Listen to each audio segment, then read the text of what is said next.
একজন মহিলার রাগের কারণে তার স্বামী খুবই অতিষ্ঠ ছিল। পরে তার স্বামী ভাবলো, এ তো প্রতিদিন আমার সাথে ঝগড়া করে, এর এত রাগ, কোনো একটা ব্যবস্থা করতে হবে। কিন্তু আমার মাথায় তো কোনো বুদ্ধি আসছে না। যাই, একটা লোককে জিজ্ঞেস করি। সবাই বলে ওই লোকটা নাকি অনেক বুদ্ধিমান। তো সেই লোকটাকে যাই বলল, হ্যাঁ শুনেন তো, আমার স্ত্রী খুবই রাগী, সে আমার সাথে প্রতিদিন ঝগড়া করে। এখন আমি কি করব যে তার রাগ একদমই শেষ হয়ে যায় আর সে আমার সাথে মধুরভাবে কথা কয়। পরে সেই ব্যক্তিটা বলল, আচ্ছা তুমি একটা কাজ করতে পারো, তুমি একটা হাতড়া আর কয়েকটা কিল তোমার স্ত্রীর হাতে দিয়ে দিবা, আর তাকে বলবা সে যতবারই রাগ করবে না কেন তার বাড়ির মাটির নিচে একটা করে কিল পুঁতে রাখবে। এই কথা শুনে সেই লোকটা খুবই খুশি হইল আর বলল, ঠিকই তো একটা বুদ্ধি দিছেন, এবার দেখি সে কেমন করে। পরে সেই ব্যক্তি অনেকগুলো কিল তার স্ত্রীর হাতে দিল আর একটা হাতড়া দিয়ে দিল আর বলল, তোমার যতবার রাগ হবে তুমি মাটিতে একটা করে কিল পুঁতে দিবা। এই কথা শুনে তার স্ত্রী বলল, আচ্ছা ঠিক আছে।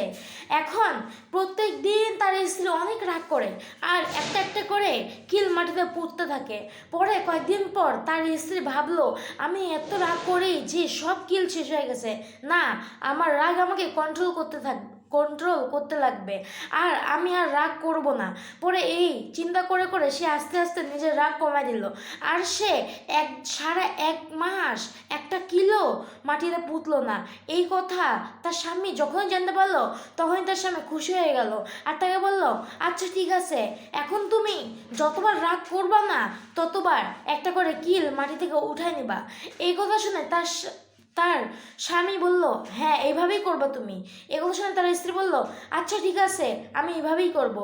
কয়েকদিন পর সব কিল উঠাই নেওয়া হইলো। তখন তার স্ত্রী বলল, এই দেখো আমি সবগুলো কিল উঠাই নিছি, তার মানে আমি এই কয়েকদিন আর রাগ করি নাই।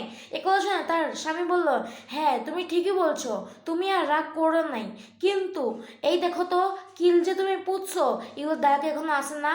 এই কথা শুনে তার স্ত্রী বলল, হ্যাঁ এগুলো তো আছে, কেন কোনো সমস্যা? এই কথা শুনে তার স্বামী বলল, এই দাগগুলো কি তুমি আর ঠিক করতে পারবা? আগে যেভাবে ছিল সেভাবে কি আর ঠিক করতে পারবা? তার স্ত্রী বলল, না। তখন তার স্বামী বলল, হ্যাঁ ঠিক সেভাবেই আমাদের মাথায় যখন রাগ আসে আমরা উল্টাপাল্টা কিছু করে ফেলি।